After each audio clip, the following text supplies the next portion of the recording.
Hi guys, মই ঘৰতে দুজনী ছাগলী পুহিছোঁ। তাৰে এজনী বাচ্চা দিছে।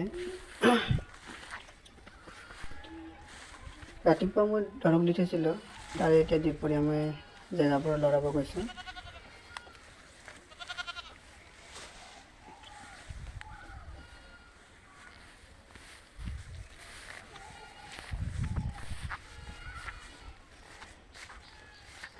আহ আহ আহ আহ আহ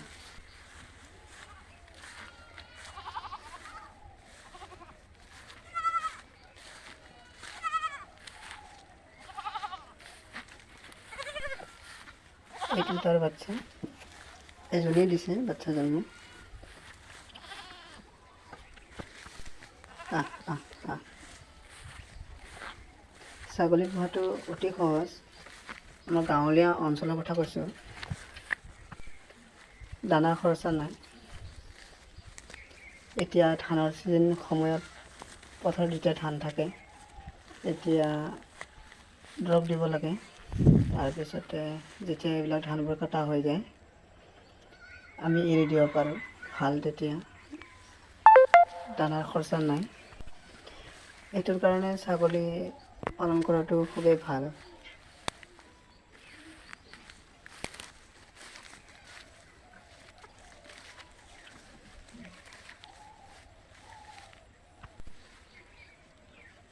ইমান চাই থাকিব নালাগে।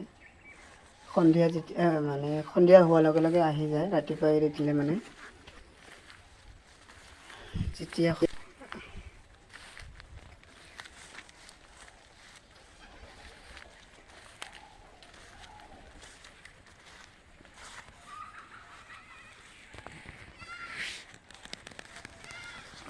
মই খতি পতি দিছোঁ।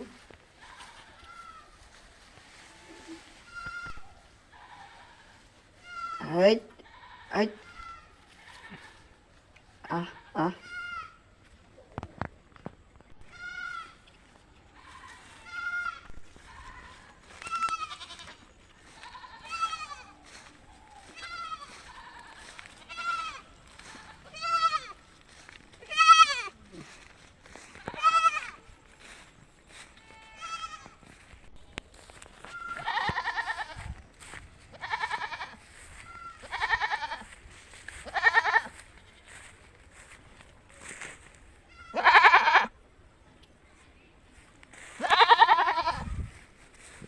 ইয়াৰ সৈতে লৰাই দিম এতিয়া।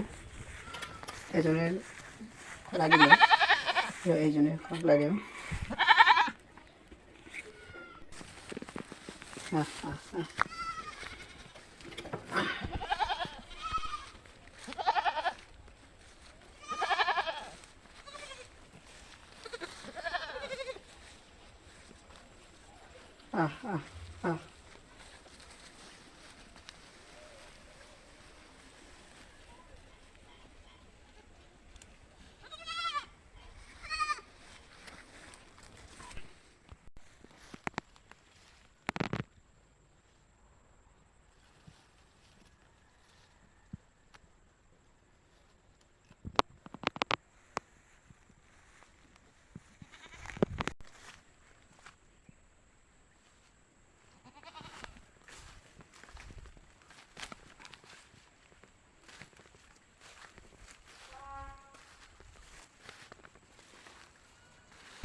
ভিডিঅ'টো শেষলৈ চোৱাৰ বাবে ধন্যবাদ।